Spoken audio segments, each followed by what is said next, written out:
ابو بکر اللہ اکبر، ان کی تو زندگی حضور کے لیے تھی، سب کچھ حضور کے لیے تھا، ایک ایک سانس حضور کے لیے تھی۔ پھر حضرت بلال کو نہ روکا، کئی مہینے بیت گئے۔ ایک دن بلال نے خواب میں دیکھا، حضور نے فرمایا بلال جی آمینہ کے لال، مہینے ہو گئے ہم سے ملنے نہیں آتے۔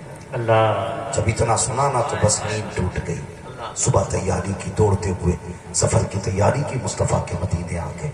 جب مدینہ شریف آئے، یار عشق ہے، اعلیٰ حضرت فرماتے ہیں عشق تیرے صدقے جلنے سے چھٹے سستے، جو آگ بجھا دے گی وہ آگ لگائے۔ جب حضور کے مدینہ آئے نا تو کبھی ممبر کو چوم رہے تھے، کبھی اس لکڑی کو چوم رہے تھے جس سے حضور ٹیک لگایا کرتے تھے، کبھی حضور کے بیٹھنے کی جگہ کو چوم رہے تھے۔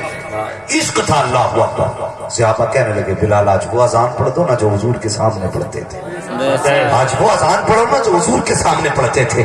حضرت بلال کہتے نہیں پڑھ سکتا، ہمت نہیں ہے، کل جب اذان پڑھتا تھا تو اذان والے کو سامنے دیکھا کرتا تھا، آج بلال کے سامنے جب وہ نہیں ہے تو پھر بلال اذان کیسے پڑھے گا۔ حضرت عمر نے بھی کہا نہیں مانی نا، کسی نے کہا شہزادوں کو بلا لاؤ، حسنین کریمین آ گئے، یہ وہ ہیں جن کی خدا نے بھی نہیں ٹالی، خدا بھی نہیں ٹالتا۔ آ گئے، ہاتھ پکڑ کے کہا ہم کون لگتے ہیں، کہا آقا ذاتے تم کون ہو، کہا ہم خادم ہیں، کہا پھر حکم ہے کہ اذان پڑھ کے سناؤ، حکم ہے اذان پڑھ کے سناؤ۔ حضرت بلال بھی زنا پہ آئے، اذان پڑھنا شروع کی۔ خدا کی قسم مؤرخین نے لکھا ہے جب حضرت بلال نے اللہ اکبر کہا تھا تو جن عورتوں کے ہاتھ میں روٹیاں تھی وہ ایسے ہی روٹیاں چھوڑ چکی تھی، جو توے پہ روٹیاں تھی توے پہ رہ گئی، جو چولہے میں روٹی تھی چولہے میں رکھی رہ گئی، گھر سے دوڑنے لگی، ماؤں کی گودوں میں بچے آ گئے، کہنے لگے ماں بتا تو صحیح یہ اذان تو مصطفیٰ کے مؤذن کی ہے، لگ رہا ہے اگر مؤذن آیا ہے تو امام بھی آ گیا ہوگا۔ نے لکھا ہے یہ تاریخ کا دوسرا منظر تھا، ایک تو اس دن قیامت کی گلیوں میں جس دن حضور کا جنازہ اٹھا تھا، ایک قیامت آج تھی جس دن نبی کا بلال آیا ہے، اللہ اکبر اذان پڑھ رہے ہیں، لوگوں کی چیخیں نکل رہی ہیں، جو جہاں تک دوڑ لگا دیتا ہے حضرت بلال کی طرف دوڑ رہے ہیں، بچے عورتیں سب پردے کے ساتھ دوڑ رہے ہیں، بچے ماں کی گود میں پوچھ رہے تھے اے ماں بتا تو صحیح جب امام میں مؤذن آیا ہے تو امام کب آئے گا۔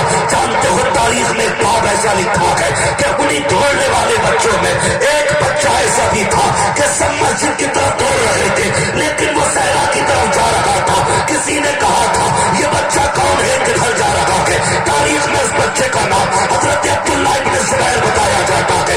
جب بچہ جا رہا تھا تو ہنستا ہوا گیا، جب پلٹ کے آ رہا تھا تو آنکھ میں آنسو تھے، جس کی آنکھی چھوٹا سا بچہ ہے، کسی عقل مند نے پکڑا، کہا بیٹے بتا تو صحیح سب تو بلال کی طرف آ رہے تھے لیکن تو جنگل کی طرف کیوں گیا؟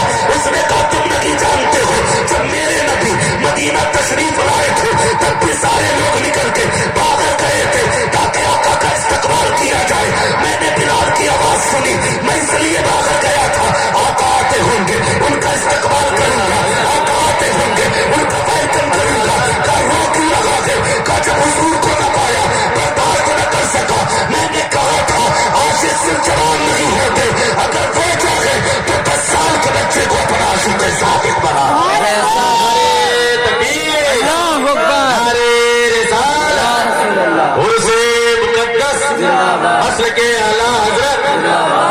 عشق تیرے صدقے چلنے سے چھٹے سستے، جو آگ بجھا دے گی وہ آگ لگائے۔ او یار پیار کرو حضور سے، عشق کرو حضور سے، محبت کرو حضور سے۔ نوجوانوں گارنٹی کے ساتھ کہہ رہا ہوں قسم خدا کی کوئی ماں اپنے بیٹے کے لیے اتنا نہیں روئی ہوگی، کوئی باپ اپنی اولاد کے لیے اتنا نہیں رویا ہوگا جتنا میرا نبی اپنی امت کے لیے رویا، اپنی امت کے لیے رویا۔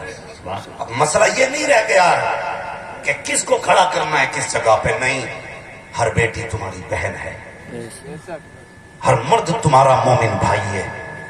اب یہ نہیں آگ ان کے گھر میں لگی ہے تو میں تماشا نہیں دیکھوں گا، بلکہ ایسے ہو جاؤ خنجر چلے کسی پہ تڑپتے ہیں ہم ابیر، سارے جہاں کا درد ہمارے جگر ہمارے جگر میں ہے۔ اگر اب بھی نہیں بدلے تو کبھی نہیں بدل سکتے، یا آخری موقع اگر اب بھی نہیں سدھرے تو کبھی نہیں سدھریں گے۔